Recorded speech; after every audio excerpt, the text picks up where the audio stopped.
To use the templates, you need to be on the costing sheet within a job.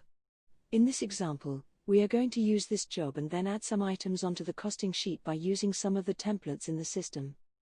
There are three main ways to access the list of templates that we have in the system: the Job Templates button, the Quick Launch toolbar, and the search window. Let's go through them, starting with the Quick Launch bar. This shows the most commonly used templates, and later on, we can show you how to add your own here.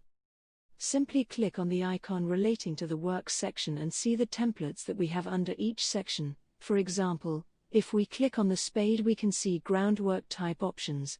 To use one of the templates, simply click on it to bring it up.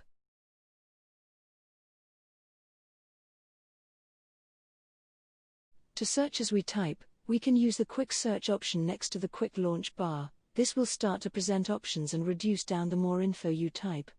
Once you find what you need, simply click on the item to use it.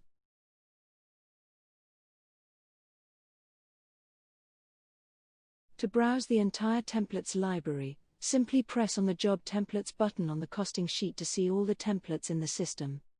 The default view will show all templates, but we can filter it using the drop-down next to the search window like this. All the drop-down list items with the word System in are the templates and calculated templates that we provide. The options with My In are your templates that you have created. Select an item to see the filter list. You can also search using this box here to find what you are looking for.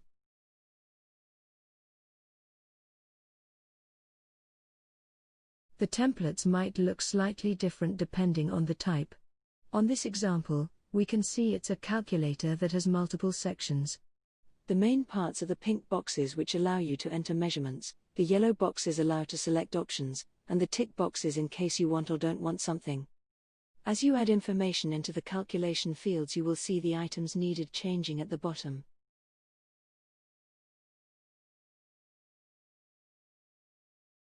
Once you have entered all the information for your job, you simply press the green Use Items on Job button at the top. This puts all the items needed for that task onto your costing sheet.